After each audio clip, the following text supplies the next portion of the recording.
Salut tout le monde, j'espère que vous allez bien. Aujourd'hui dans cette nouvelle vidéo, on va voir iOS 11, 50 nouveautés d'iOS 11, majeures ou mineures. C'est parti.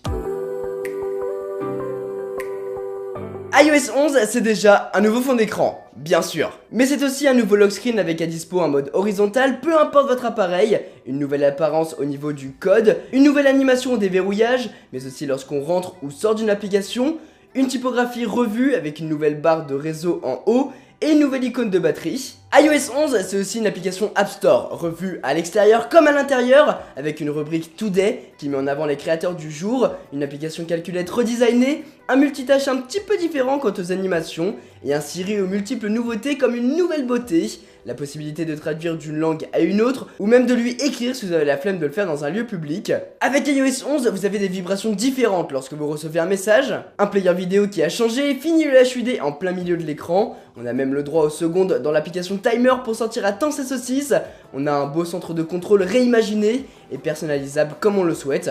Qui a dit qu'iOS n'était pas personnalisable ? On a un centre de contrôle qui ressemble maintenant à notre écran de veille avec les widgets à gauche et l'appareil photo à droite. Quand on glisse vers le haut, on a le droit aux notifications des autres jours ou moins récentes. Quand on fait l'une, deux, trois captures d'écran, on a le droit à un petit menu pour éditer et partager tout de suite notre capture d'écran. Capture qui peut même être vidéo via le nouveau mode dans le centre de contrôle. On peut même désactiver le microphone en faisant un geste 3D Touch dessus, si vous voulez. On a pas mal de nouveautés avec les live photos comme le loop ou la pause longue, plutôt cool. Et même pendant les FaceTime, on peut prendre des live photos.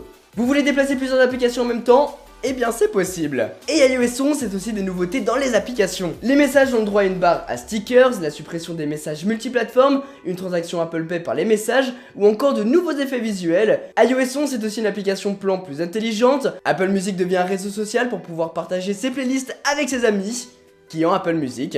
Dans les notes on peut maintenant créer des tableaux, mais on peut aussi scanner des documents, plutôt cool. AirPlay 2 a été mis en place pour pouvoir connecter plusieurs enceintes à son appareil. On a la possibilité de faire des modes portrait en basse lumière avec le mode HDR activé pour faire des résultats plutôt sympas. Et iOS 11, c'est également un clavier qui peut être à droite ou à gauche, un mode Do Not Disturb while driving pour nous dissuader d'utiliser notre smartphone en conduisant, une application Files qui est le Finder sur iPhone, on a un dock sur iPad, on peut accéder au mode Emergency SOS et à notre fiche médicale en appuyant 5 fois sur le bouton de veille.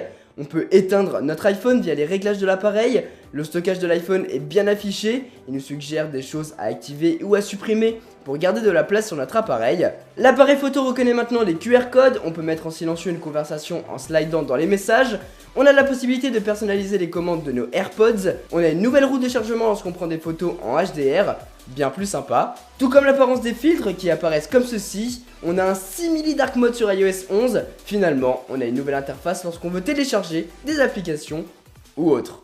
Voilà les amis pour ces 50 nouveautés que je trouvais intéressantes à vous montrer sur iOS 11. Bien évidemment il y en a bien plus et il y en aura d'autres qui vont sortir étant donné que c'est que la première bêta. En tout cas j'espère que cette vidéo vous a plu, sur ce c'était Quentin, passez tous une très bonne journée. Tchou.